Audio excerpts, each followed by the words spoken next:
नमस्ते दोस्तों। आज की class home science with Mohini ma'am आपके लिए लेकर मैं हाजिर हुई हूँ। प्रैक्टिस सेट बेशक ये बिहार और चंडीगढ़ के नाम से आपको मिल रहा है, लेकिन सभी के लिए बिल्कुल बेनिफिशियल क्लास होने वाली है। आप किसी भी स्टेट या किसी भी चीज़ का पेपर दे रहे हो, होम साइंस से रिलेटेड सभी के लिए इम्पोर्टेंट होने वाली है। इसमें ऊर्जा से, मेटाबॉलिज्म से, कैलोरीमेट्री कह सकते हैं, इससे संबंधित भी प्रश्न आपको मिलेंगे, जो कि बहुत इंपॉर्टेंट टॉपिक रहता है हमारे लिए। ठीक है, इसके साथ ही साथ स्थूल खाद्य पदार्थ क्या होते हैं, इससे संबंधित भी प्रश्न है। और क्या होते हैं, प्रतिजैवी वाला तो आपको पहले ही दिख रहा है, और प्रसव वगैरह से भी आपको थोड़ी बहुत जानकारी इसमें ज़रूर मिलेगी। तो क्वेश्चन 1 है, प्रतिजैवी निम्न भी कहलाते हैं। ठीक है, समय ज़्यादा बर्बाद नहीं करेंगे, क्लास को स्टार्ट कर रहे हैं। क्वेश्चन मैंने पढ़ दिया है, आप आंसर दीजिए। और साथ ही साथ अच्छा लगे तो सभी लोग चैनल को सब्सक्राइब जरूर करेंगे और लाइक भी अवश्य करेंगे। तो प्रतिजैवी कौन होते हैं? क्या विषैले होते हैं, वसा होते हैं, इम्यूनोग्लोबुलिनस होते हैं, कार्बोहाइड्रेट्स होते हैं, या ये ऑप्शन निम्न में से एक से अधिक। तो प्रतिजैवी होते क्या हैं? जो प्रतिजैवी होते हैं वो हमारी बॉडी में क्या करते हैं, इनको इंजेक्ट कराया जाता है। मतलब ये प्राकृतिक रूप से भी पाए जाते हैं हमारे शरीर में, और कृत्रिम रूप से भी इनको क्या किया जाता है, इंजेक्ट किया जाता है हमारी बॉडी में।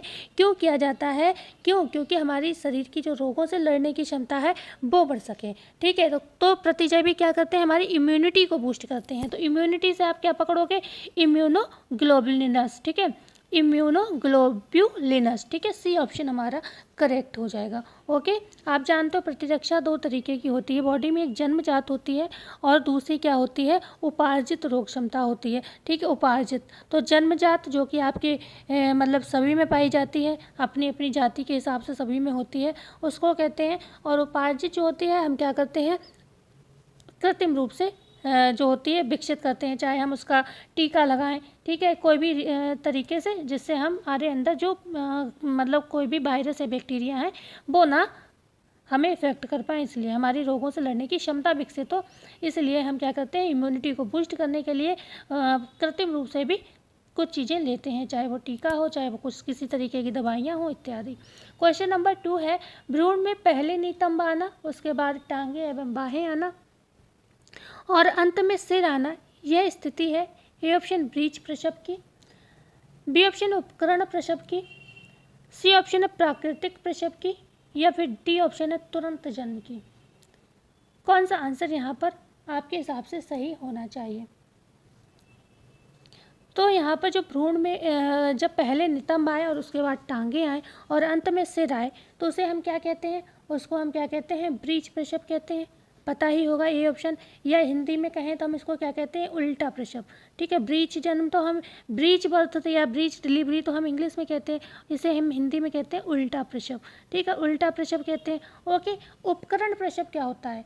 उपकरण प्रसव कौन कौन जाता है, जब सामान्य तरीके से बच्चे को क्या होता है, जन्म लेने में दिक्कत हो रही हो। ठीक है, किसी भी कारणवश जो बच्चा है बाहर नहीं आ पा रहा है, कहाँ से, योनि मार्ग से, तो क्या करते हैं, और उस समय क्या करते हैं, हम कुछ उपकरणों की सहायता लेते हैं। ठीक है, उपकरणों की सहायता लेते हैं, जिसको हम इंग्लिश में फोर्सेप डिलीवरी या कभी कभी आपको फॉरकैप भी लोग बोलते हैं, लेकिन मेरे हिसाब से उसे फोर्सेप डिलीवरी कहते हैं। इसमें कहते हैं नहीं, जैसे कि आपने एक वैक्यूम क्लीनर देखा होगा, तो वो चूसण का काम करता है ना डस्ट को, इसी तरीके से ये एक यंत्र होता है। ठीक है, एक यंत्र होता है जिससे क्या है, प्रेशर दिया जाता है और बच्चा आगे के लिए आने के लिए मतलब खिंचता हुआ आता है। ठीक है, आपने शायद 3 इडियट मूवी में ये सीन देखा भी होगा। ओके, आमिर खान जो है इस तरीके की डिलीवरी करता है, तो ये क्या है, फोर्सेप डिलीवरी कहलाता है। ओके, प्राकृतिक आप जानते हो, नेचुरल तरीके से जो जन्म हो जाता है। ठीक है, जिसे हम स्वाभाविक प्रसव कहते हैं, नेचुरल है जैसे सभी को होता है, तो उसको हम कहते हैं। तो आपको आई होप ऑप्शन क्लियर हो गए होंगे।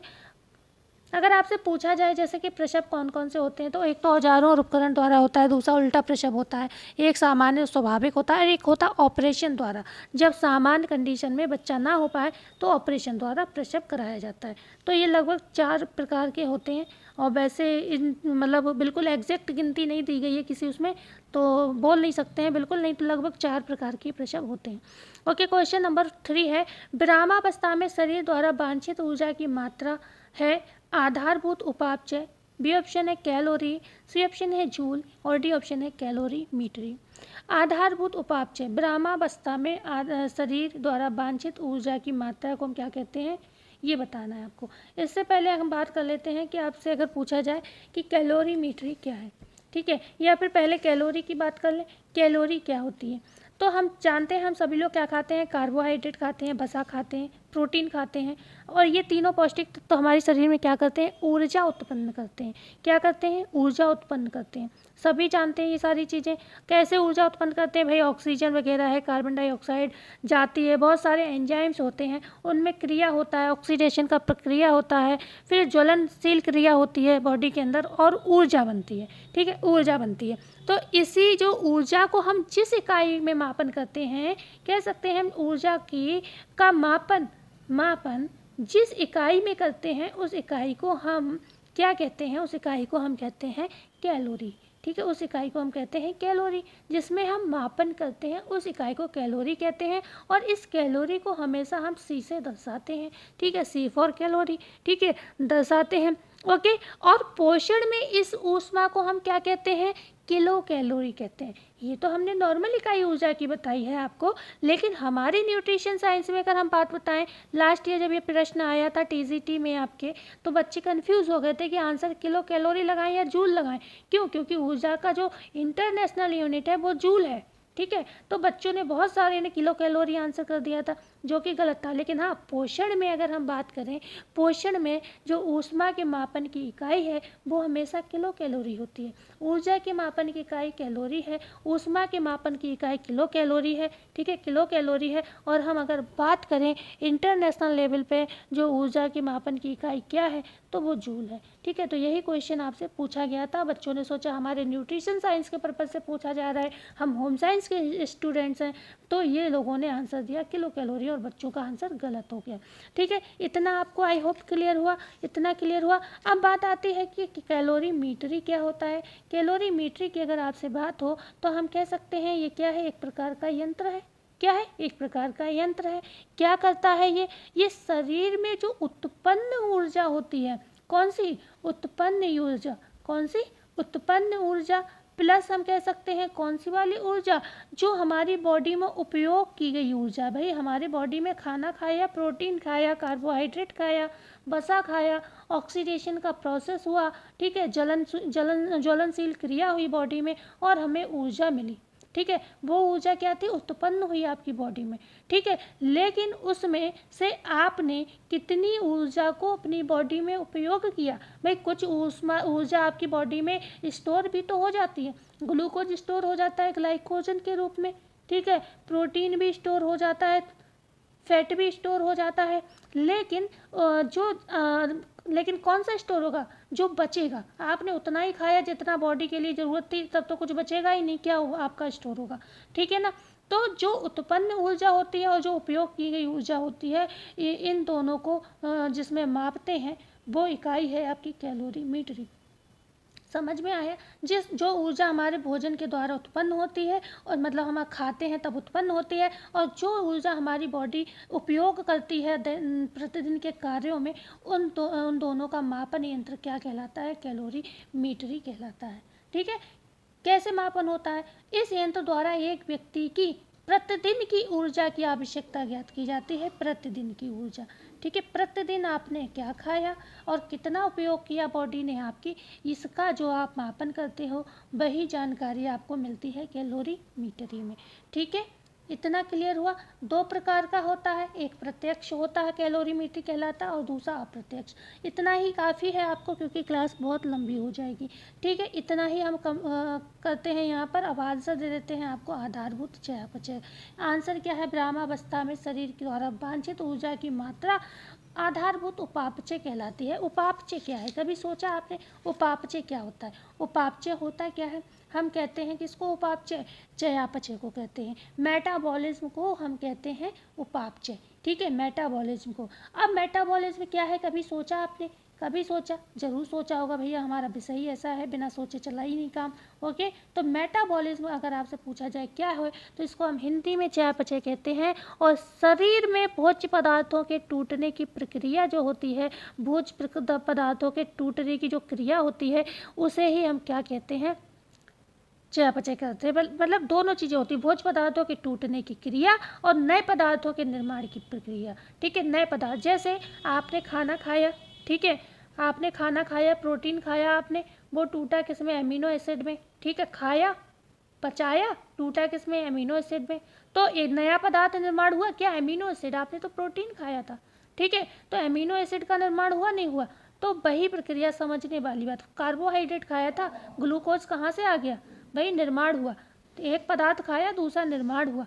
ठीक है, तो ये एक पदार्थ का मतलब टूटना और नए पदार्थ का निर्माण होना, इन दोनों प्रक्रिया को सम्मिलित रूप से हम चयापचय कहते हैं। और चयापचय भी आपका दो प्रकार का होता है। एक अपचय होता है जिसे हम कैटाबॉलिज्म कहते हैं, दूसरा उपचय होता है जिसे हम एनाबॉलिज्म कहते हैं। एक होता है अपचय कैटाबॉलिज्म, ठीक है, दूसरा क्या होता है? उपचय एनाबॉलिज्म। ठीक है, क्लियर हुआ? बहुत जल्दी से बताऊंगी। जो अपचय जो कैटाबॉलिज्म होता है वो क्या होता है? जब भोज्य पदार्थ टूटता है, ठीक है, टूटता है अपने सरलतम रूप में, जैसे प्रोटीन एमिनो एसिड में टूट गई, इसे हम कैटाबॉलिज्म कहेंगे। बस कैटाबॉलिज्म में यही काम होगा, आपका जो न्यूट्रिशन लिया आपने वो टूट गया। ओके, लेकिन वही न्यूट्रिशन टूट गया, उसके बाद आपके शरीर के निर्माणकारी कार्यों में लग गया, जैसे मांसपेशी के विकास में लग गया। ठीक है, मांसपेशी के विकास में लग गया, रक्त के निर्माण में लग गया। ओके, रक्त के निर्माण में लग गया, ग्लाइकोजन के स्टोरेज में लग गया, मतलब ग्लाइकोजन के रूप में जमने में लग गया, या फिर कह सकते हैं ग्लाइकोजन के निर्माण में, ग्लाइकोजन के निर्माण में लग गया। तो ये सारी चीज़ें, या कह सकते हैं दांतों के विकास में। तो ये सारी चीज़ें क्या हुआ? उपचय हुआ। पहले आपका भोज्य पदार्थ टूटा, ठीक है, विभक्त हुआ, ओके, फिर उसने क्या किया? निर्माण कार्य किया। निर्माण कार्य आपकी बॉडी के हिसाब से क्या? खून की कमी थी वो पूर्ति की, ओके, अस्थियों के निर्माण में समस्या थी, अस्थियों के निर्माण के लिए आपको कैल्शियम वगैरह दिया। तो ये सारी क्या है? उपचय प्रक्रिया कहलाएंगी। अब अपचय और उपचय दोनों मिलकर क्या कहलाते हैं? चयापचय कहलाते हैं। ओके, आई होप ये क्लास ज़्यादा लंबी हम नहीं करेंगे। क्वेश्चन नंबर 4 है, स्थूल खाद्य बड़ी आंत की गति को दीप्त करने में एक उपयोगी भूमिका निभाते हैं। क्या ये कथन सत्य है? बी है असत्य है, सी विवादित है, डी ऑप्शन है संबंधित नहीं है। तो हम बात कर रहे हैं किसकी? स्थूल खाद्य की। तो क्या ये बड़ी आंत की गति को दीप्त करने में उपयोगी भूमिका निभाते हैं? अब ये आंसर तो आप तब दे पाओगे ना जब आपको स्थूल खाद्य पता होंगे। तो हम कह सकते हैं जो भी हम चीज़ें खाते हैं, जैसे कि प्रोटीन वाली चीज़ें, वसा, जल और क्या? कार्बोहाइड्रेट। हमेशा ध्यान रखना, प्रोटीन, कार्बोहाइड्रेट, कार्बोज, ठीक है, वसा और जल। वसा और जल ये क्या है? आपके स्थूल खाद्य पदार्थ के अंतर्गत आते हैं। और आप जानते हो जल जो होता है बड़ी आंत से ही अवशोषित होता है। ठीक है, तो ऐसे भी समझ सकते हो। बकाया और भी सारी चीज़ें इंपॉर्टेंट हैं सभी। तो ये कथन बिल्कुल आपका ए ऑप्शन सत्य हो जाएगा। ठीक है, बिल्कुल सत्य आपके ये कथन हो जाएगा। देखो, दो तरीके के खाद्य पदार्थ पाए जाते हैं, एक स्थूल पाए जाते हैं, दूसरे सूक्ष्म पाए जाते हैं। स्थूल में ये चार आते हैं, प्रोटीन, कार्बोहाइड्रेट, वसा और जल। लेकिन आपसे जब भी सूक्ष्म की बात होगी तो हमेशा ध्यान रखना, सूक्ष्म में ऐसे तत्व आते हैं जिनकी आवश्यकता हमारी बॉडी को कम होती है, लेकिन ज़रूरी आपके शरीर को बहुत होते हैं। जैसे आपके विटामिन और खनिज, उनकी मात्रा तो कम होती है बॉडी के लिए, बहुत कम मात्रा में आपको चाहिए होते हैं। और क्या होते हैं, लेकिन उनकी आवश्यकता, जैसे आयरन है बहुत कम मात्रा में चाहिए, आयोडीन है बहुत कम मात्रा में चाहिए। लेकिन अगर कमी हो गई तो आपके शरीर में खून की कमी हो जाएगी, जिससे बीसियों समस्याएं आपको लग जाएंगी। ठीक है, तो ऐसे आप समझ सकते हो। ठीक है, कह सकते हैं 100 माइक्रोग्राम इनकी आवश्यकता कितनी होती है? 100 माइक्रोग्राम से भी कम होती है। 100 माइक्रोग्राम से भी कम होती है सूक्ष्म तत्वों की मात्रा। ठीक है, माइक्रोग्राम से भी क्या कम आवश्यकता होती है हमारे शरीर को, तो वो कहलाते हैं सूक्ष्म। तो अब बढ़ते हैं, ज़्यादा लंबी क्लास हो रही, कितने 13 मिनट की हो गई। क्वेश्चन नंबर 5 है, अमीनो अम्ल जिनका संश्लेषण शरीर नहीं कर पाता वे अमीनो अम्ल कहलाते हैं गैर आवश्यक, आवश्यक, आंशिक या साधारण। ठीक है, तो जो जिनका संश्लेषण शरीर नहीं कर पा रहा है, इसका मतलब वो आपके लिए आवश्यक है। क्यों आवश्यक है? मतलब आपको बाहर से लेने पड़ेंगे। ओके, अगर शरीर संश्लेषण कर लेता तब तो वो गैर आवश्यक हो जाते। भाई शरीर बना लेगा, आपको क्या जरूरत है बाहर से लेने की। तो वो कहलाते हैं क्या? आपके आवश्यक। ये दो तरीके के होते हैं जो खनिज होते हैं, अमीनो एसिड होते हैं, लगभग 20 प्रकार के होते हैं। अमीनो एसिड आपके 20 प्रकार के होते हैं। एक होते हैं आवश्यक और एक होते हैं अनावश्यक। ठीक है, आवश्यक हमारे शरीर में नहीं बनते हैं, इसीलिए हमें बाहर से लेने पड़ते हैं। और अनावश्यक जो होते हैं वो हमारे शरीर खुद निर्माण कर लेती है, इसलिए हमें बाहर से उन्हें लेने की आवश्यकता नहीं होती है। डैश घरेलू शर्करा के लिए वैज्ञानिक नाम है। Lactose, maltose, sucrose, dextrose. आज की क्लास में न्यूट्रिशन साइंस के क्वेश्चन थोड़े ज़्यादा हैं, क्योंकि न्यूट्रिशन की क्लास कोई एक्स्ट्रा चली भी नहीं है चैनल पर ज़्यादा, तो इस वजह से इसके प्रश्न थोड़े ज़्यादा ले लिए हैं, लेकिन बहुत ही उम्दा प्रश्न है। ओके, डैश घरेलू शर्करा के लिए वैज्ञानिक नाम है। ये लैक्टोज, माल्टोज, सुक्रोज तो हम सभी जानते हैं। सुक्रोज, सुक्रोज घर में जो चीनी होती है उसको कहते हैं, और ये इसका वैज्ञानिक नाम है सुक्रोज, चीनी का। क्वेश्चन नंबर 7, डैश के पर्याप्त अनुपात वाला भोजन आपके साथ ज़्यादा देर टिकता है। क्या बसा वाला भोजन आप खाते हो तो ज़्यादा देर टिकता है, प्रोटीन खाते हो, जल पीते हो, कार्बोहाइड्रेट है, ये ऑप्शन है निम्न में से एक से अधिक। तो सबसे ज़्यादा जो टिकने वाला भोजन है आपके साथ वो है फैट वाला। ठीक है, ये ऑप्शन आपका बिल्कुल करेक्ट हो जाएगा, question number 7। Okay, question number 8 है, डैश फलों और सब्जियों को उबलते जल या भाप में कुछ देर गर्म करने की विधि है। वाटलिंग, कवरिंग, ब्लॉन्चिंग, फ्रीजिंग। तो हम जब गर्म पानी को क्या करते हैं, सब्जियों के ऊपर डालते हैं, ठीक है, या फिर तेज़ गर्म हो सकता है, उबलते हो सकते हैं, और तो उसमें क्या है, हम सब्जियों को एकदम क्या करते हैं, डालते हैं, उसमें पकाते नहीं हैं, गर्म पानी से हम क्या करते हैं, उससे क्या ऊपर के उसके कीटाणु वगैरह जो होते हैं वो मर जाते हैं, और थोड़ा सा फूड आपका सॉफ्ट हो जाता है, तो इसे हम कहते हैं ब्लॉन्चिंग। ठीक है, सी ऑप्शन करेक्ट हो जाएगा। क्वेश्चन नंबर 9 है, भारतीय बहुउद्देशीय भोजन को डैश द्वारा तैयार और विपणन किया गया है। ये है क्या, ए ऑप्शन CFTRI, या फिर बी ऑप्शन है NIN, सी ऑप्शन है WHO, डी ऑप्शन है यूनिसेफ। और ये इसकी फुल फॉर्म भी कई बार जिक्र हुई है, आप हमें कमेंट में लिख के बताइएगा क्या है। राइट आंसर होगा आपका CFTRI। जो CFTRI है, जो भारतीय बहुउद्देशीय भोजन को क्या करता है, तैयार और विपणन करने के लिए कार्य करता है। ठीक है, हर तरीके के भोजन पर CFTRI का आप देखते हो टैग लगा होता है, मार्क वो सॉरी विपणन का ये काम करता है। जैसे कि कह सकते हैं जो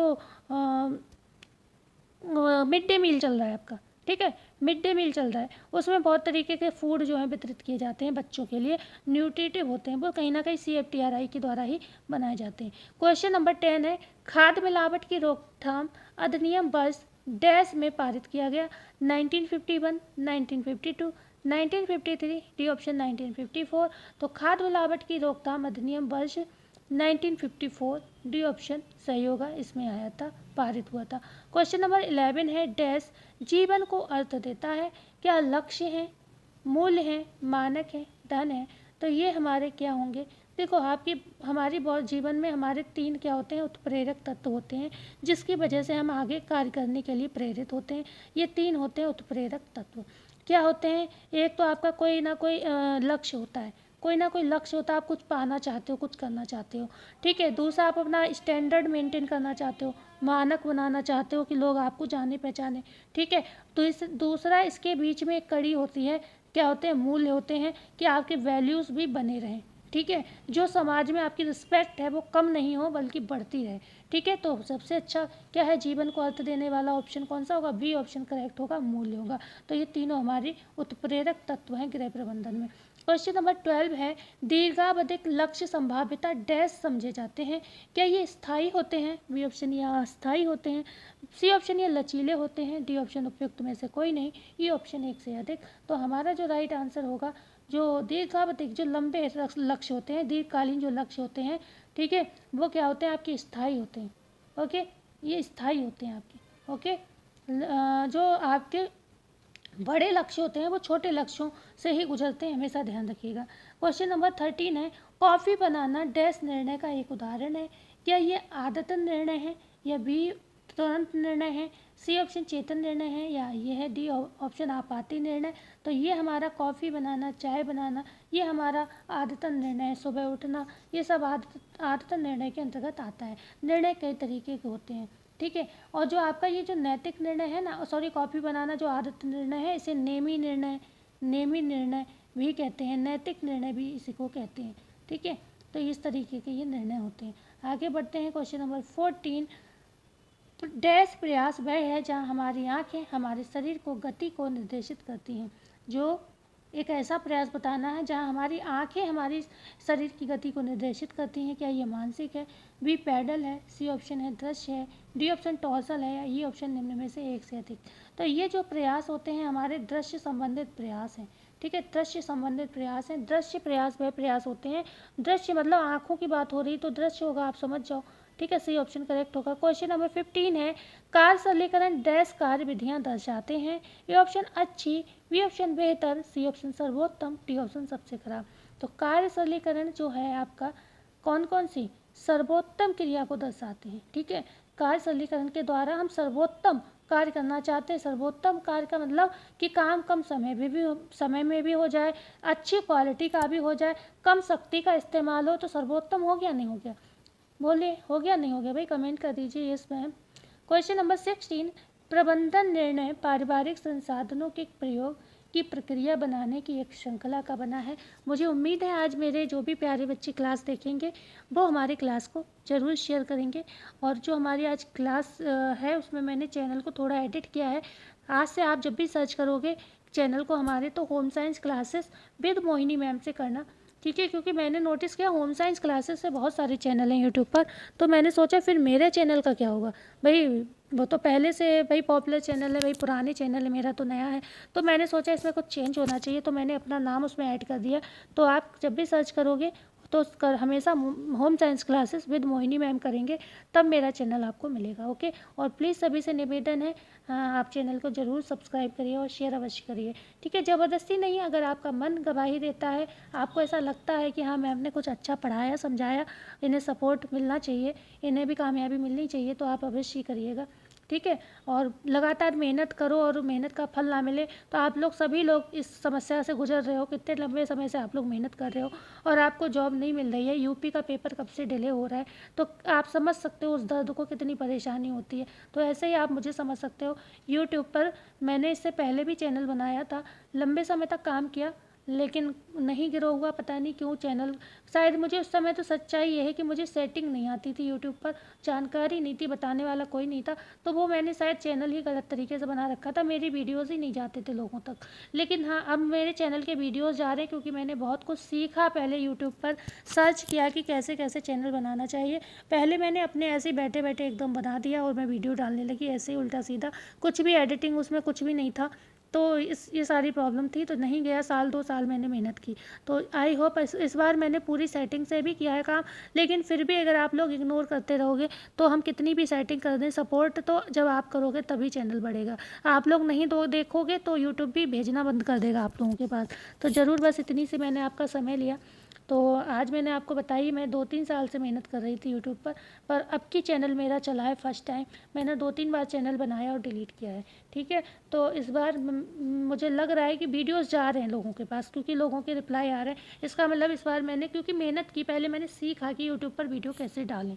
पहले मैंने ऐसे ही बनाया, लेकिन मेहनत मैंने प्रॉपर की थी, वीडियोस मैं बनाती थी, पढ़ती थी, पढ़ाती थी, सब कुछ मेहनत मैंने प्रॉपर उसमें भी की थी, लेकिन बस ये था चैनल सही तरीके से नहीं बनाया था। तो बस बात ख़त्म करते हैं। क्वेश्चन आपने पढ़ लिया होगा, प्रत्यक्ष प्रबंधन निर्णय पारिवारिक संसाधनों के प्रयोग की प्रक्रिया बनाने की एक श्रृंखला का बना है। ए ऑप्शन है परिवार, बी ऑप्शन है घर, सी ऑप्शन है पर्यावरण, डी ऑप्शन है कौशल, ई ऑप्शन है एक से अधिक। तो आज सभी लोग शेयर कर दीजिएगा। तो ये हो जाएगा आपका घर प्रबंधन। ठीक है, बी ऑप्शन करेक्ट होगा। घर प्रबंधन जो है आपका निर्णय पारिवारिक संसाधनों के प्रयोग की प्रक्रिया बनाने की एक श्रृंखला का बना है। ठीक है, हम इसमें पारिवारिक संसाधनों को जुटाते हैं, जो संसाधन होते हैं हम उसका इस्तेमाल करते हैं, जैसे कि मानवीय संसाधन में आपका कौशल होता है, आपकी इच्छाएं होती हैं, आपके काम करने का तरीका होता है, ये सारी चीज़ें क्या होती हैं, आपके मानवीय संसाधन होते हैं। और भी संसाधन होते हैं अमानवीय होते हैं, जैसे हम घर में बहुत सारी चीज़ों का इस्तेमाल करते हैं काम करने के लिए, सहारा लेते हैं, वो आपके भौतिक भी हो सकते हैं, अमानवीय भी हो सकते हैं। सामुदायिक संसाधन भी होते हैं, स्कूल हैं, विद्यालय हैं, हॉस्पिटल है, रोड है, सड़क है, बस है, ये सब क्या है, सामुदायिक संसाधन है। तो इस तरीके की चीज़ों का हम इस्तेमाल करते हैं। तो कहीं ना कहीं ये सारी चीज़ें कहीं घर की व्यवस्था से ही जुड़े हैं। भाई हम मार्केट जा रहे हैं और सड़क का इस्तेमाल कर रहे हैं, तो अभी तो घर के ही किसी काम से जा रहे होंगे ना।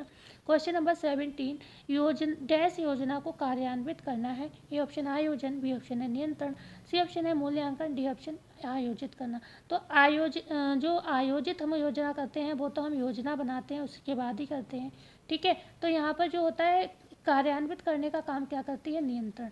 अगर आप नियंत्रण नहीं करोगे, किसी भी चीज़ में आप नियंत्रण नहीं करते हो, तो आपकी जो योजना है वो कभी भी कार्य आपके कार्य का रिजल्ट नहीं दे पाएगी। ठीक है, जैसे आपको का टारगेट, अभी मैं वही कहूँगी कि टीजीटी, पीजीटी या कोई भी एग्ज़ाम क्रैक करके एक नौकरी लेना है, लेकिन आप घूमना फिरना कम नहीं करोगे, आप बेवजह की बातों में पढ़ना नहीं बंद करेंगे, पढ़ाई कम करोगे, ज़्यादा नहीं करोगे, तो आप कभी भी सफल नहीं हो पाओगे। ठीक है, तो इस तरीके से योजना अगर आपको अपनी कार्यान्वित करनी है तो आपको नियंत्रण करना होगा घूमने फिरने पर, टीवी देखने पर, फ़ोन चलाने पर, फालतू पढ़ाई करो, फ़ोन इस्तेमाल करो, लेकिन फालतू की रील्स वगैरह ना देखो, ज़्यादा देख लो कभी कभार मन बहलाने को। ठीक है, लेकिन इतना भी नहीं कि आपकी पढ़ाई डिस्टर्ब हो जाए। क्वेश्चन नंबर 18, समस्या को परिभाषित करना निर्णय निर्माण प्रक्रिया में चरण है, पहला, दूसरा, तीसरा या चौथा। तो हम सर्वप्रथम समस्या ही देखते हैं। तो कोई भी आप योजना बना रहे हो, निर्णय ले रहे हो, तो सबसे पहले ये देखो समस्या क्या है। ठीक है, तो समस्या को हम सबसे पहले परिभाषित करते हैं, तो पहला हो जाएगा ए ऑप्शन। क्वेश्चन नंबर 19 है, कौन सा मानवीय और गैर मानवीय संसाधन दोनों का उदाहरण है? ऊर्जा, कौशल, क्षमता या फिर रुचि। ठीक है, तो ऊर्जा की अगर हम बात करें, ऊर्जा जो होती है उसका मूल साधन आप जानते हो क्या है? सूर्य है। ठीक है, सूर्य है। ओके, ऊर्जा का मूल साधन सूर्य है। ठीक है, मुद्रा ऊर्जा की पूछी जाती है, मुद्रा क्या है? मुद्रा क्या है ऊर्जा की? तो जो ऊर्जा की मुद्रा है वो क्या है? एटीपी। एटीपी की फुल फॉर्म है क्या? Adenosine triphosphate. एडिनोसाइन ट्राइफॉस्फेट कई बार पीजीटी में ये क्वेश्चन पूछा गया है, और इसका निर्माण कहाँ होता है? माइटोकॉन्ड्रिया में होता है। ओके, अगर आपसे पूछा जाए ऊर्जा के प्रकार कौन कौन से हैं, तो ऊर्जा के प्रकार आप जानते हो कौन कौन से हैं? एक तो सौर ऊर्जा, जो प्रथम है, मुख्य है सौर ऊर्जा। ठीक है, दूसरा क्या है? रासायनिक ऊर्जा। ओके, रासायनिक ऊर्जा। और यांत्रिक ऊर्जा, यांत्रिक ऊर्जा, यांत्रिक ऊर्जा हो गई। तापीय ऊर्जा हो गई, तापीय ऊर्जा हो गई। और क्या हो गई? विद्युत ऊर्जा हो गई, विद्युत ऊर्जा हो गई, विद्युत रासायनिक ऊर्जा हो गई, और कुछ अन्य ऊर्जाएं भी आती हैं। ठीक है, ऊर्जा की इकाई मैंने बताई आपको क्या है? न्यूट्रिशन साइंस स्पेशली लिखा मिले तो किलो कैलोरी, और इंटरनेशनल यूनिट पूछी जाए ऊर्जा की इकाई की तो जूल होगी। ठीक है, ओके, कार्य आप सभी जानते हो, हमारे जीवित रहने के लिए आवश्यक है ऊर्जा। ठीक है, और हमारे शरीर में जो टूट फूट होती है, ऊतकों का निर्माण होता है, वृद्धि होती है, तो जीवन पर्यंत ऊतकों के लिए क्या है? ऊर्जा आवश्यक होती है। हमारे कार्य करने की शक्ति के लिए हमें ऊर्जा आवश्यक होती है। ऐच्छिक कार्य हों, अनैच्छिक कार्य हों, इन सभी के लिए ऊर्जा आवश्यक होती है। कार्बोहाइड्रेट खाते हैं जब 1 किलो कैलोरी, तो 4 किलो मतलब 1 कैलोरी हम कार्बोहाइड्रेट खाते हैं तो हमें 4 किलो कैलोरी ऊर्जा मिलती है। बसा हम खाते हैं तो कितनी 1 कैलोरी, तो कितनी 9 किलो कैलोरी ऊर्जा मिलती है। प्रोटीन जब हम खाते हैं तो हमें 4 किलो कैलोरी ऊर्जा मिलती है। अल्कोहल से हमें 7 किलो कैलोरी ऊर्जा मिलती है। ठीक है, 1 कैलोरी पर किलो कैलोरी मिलती है। ध्यान रखिएगा यूनिट में क्या बोल रही हूँ। अगर कार्बोहाइड्रेट आप 1 किलो खा रहे हो, अगर कार्बोहाइड्रेट आप 1 कैलोरी खा रहे हो तो 4 किलो कैलोरी ऊर्जा मिल रही है। ठीक है, कैलोरी और किलो कैलोरी में अंतर है। ठीक है, समझ में आया? तो इतना आप इसको ध्यान रखना होगा। तो अभी भी मतलब आंसर जो हमारा क्या होगा, तो बात किसकी की हमने इतनी लंबी? ऊर्जा की। तो हमारा सबसे मुख्य आंसर क्या है भाई? ऊर्जा आपको इंसानों के अंदर भी मिलता है, मतलब हम लोग भी ऊर्जा के अभाव में कैसे चलेंगे? नहीं चल पाएंगे। ऊर्जा के माध्यम से ही हम काम करते हैं। और गैर मानवीय मतलब आपको भी इतने सारे उदाहरण दिए हमने। सौर ऊर्जा है, रासायनिक ऊर्जा है, यांत्रिक ऊर्जा है, तापीय ऊर्जा है, विद्युत ऊर्जा है। ये सब क्या है? मतलब ऊर्जा के उदाहरण है, जो कि कैसे हैं? गैर मानवीय हैं। ठीक है, या अमानवीय हैं कह सकते हैं। ए ऑप्शन सही हो जाएगा। क्वेश्चन नंबर 20 है, प्रबंधन डैश प्रबंधन का अर्थ है प्रबंधन समस्याओं में विज्ञान का अनुप्रयोग। क्या समस्या प्रबंधन, हल प्रबंधन, वैज्ञानिक प्रबंधन या कलात्मक? तो भाई सब विज्ञान का अनुप्रयोग हो रहा है तो वैज्ञानिक प्रबंधन की बात चल रही है। सी ऑप्शन सही हो जाएगा। ओके, बढ़ते हैं आगे। क्वेश्चन नंबर 21, डैश कार्य निष्पादन पर व्यवहारिक प्रयोग में संयुक्त परिचय ज्ञान के रूप में परिभाषित किया जाता है। डैश कार्य निष्पादन पर व्यवहारिक प्रयोग में संयुक्त परिचित ज्ञान के रूप में परिभाषित किया जाता है। क्या अनाड़ीपन है, कौशल है, अक्षमता है और बेवकूफ़ी है? तो भाई इसमें सबसे अच्छा आंसर जो दिख रहा है वही होगा भाई, व्यवहारिक तौर पर। वो हमारे व्यवहार में शामिल हो जाता है एक समय बाद, तो वो है कौशल। कौशल है, एक बार विकसित हो जाता है फिर वो हमारे व्यवहार में आ जाता है, हम उसको फिर करने लगते हैं ऑटोमेटिकली। ठीक है, इसीलिए कार्यशैलीकरण में कहा जाता है कि आप पहले कौशल विकसित करो। अब जब आप कौशल विकसित कर लोगे किसी काम को इजी तरीके से कम समय में करने की, कम एनर्जी के साथ, तो वो आपके व्यवहार में आ जाएगा। ठीक है, क्वेश्चन नंबर 22 है, अर्जन आनंद अर्जन के रूप में संदर्भित है। डैश लगा हुआ है, डैश अर्जन आनंद अर्जन के रूप में संदर्भित है। क्या धन है, वास्तविक है, आत्मिक है या सम्मान है? तो आप जानते हो अगर आप आत्मिक रूप से संतुष्ट नहीं हो, मानसिक रूप से संतुष्ट नहीं हो, तो कितना भी धन हो, कितना भी वास्तविक जीवन में आपकी अच्छाइयाँ हों, सामान कितना भी आप घर में स्टोर कर लेना, कोई भी आपको संतुष्टि आनंद नहीं होगा। ठीक है, आनंद अर्जन तभी होगा जब आत्मिक रूप से आप संतुष्ट होंगे, मानसिक रूप से आप सेटिस्फाइड होंगे। क्वेश्चन नंबर 23 जो है, डैश वृद्धावस्था में आर्थिक सुरक्षा को घटाता है? मजदूरी, वेतन, सेवाएं, बचत या एक से अधिक? तो क्या होती है? बचत। अगर आपने बचत करके रखी है तो वृद्धावस्था में आर्थिक सुरक्षा की कोई समस्या नहीं होगी आपको। ठीक है, तो आर्थिक सुरक्षा को घटाएगा आपकी। ओके, अगर आपने बचत कर रखी होगी। क्वेश्चन नंबर 24 है, डैश का अर्थ है एक घर की आंतरिक भाग को ताज़ा करने के लिए दूषित वायु को निकाल कर शुद्ध वायु पर संचरित करना। A option aspect, B option वायु का आवागमन, सी ऑप्शन संभावना, डी ऑप्शन विवरण। तो राइट आंसर हमारा क्या होगा यहाँ पर? वायु का आवागमन। भाई वायु का आवागमन रहेगा तभी तो शुद्ध वायु अंदर आएगी और अशुद्ध वायु आपकी बाहर निकल पाएगी। ठीक है, क्वेश्चन नंबर 25 है, रेखाओं, रूपों, रंगों और संरचनाओं की व्यवस्था से संदर्भित है रूप, आकृति, सामंजस्य, डिज़ाइन। तो हमारा यहाँ पर जो राइट आंसर होने वाला है डी ऑप्शन सही होगा, डिज़ाइन है। डिज़ाइन में हम विभिन्न रेखाओं को जोड़ते हैं, उसका एक रूप बनाते हैं, शेप बनाते हैं और रंगों को भी भरते हैं। ठीक है, सॉरी, तो रंगों को भी भरते हैं जिससे एक संरचना निर्मित होती है। तो संरचना जो निर्मित होती है तो हम कह सकते हैं डी ऑप्शन डिज़ाइन आंसर बिल्कुल करेक्ट होगा। मिलते हैं ऐसे ही वीडियो में। जाते जाते सभी लोग चैनल को लाइक कर देंगे, शेयर कर देंगे और अच्छा लगा हो तो सब्सक्राइब भी ज़रूर करेंगे। मिलते हैं ऐसे ही वीडियो में, जब तक के लिए धन्यवाद।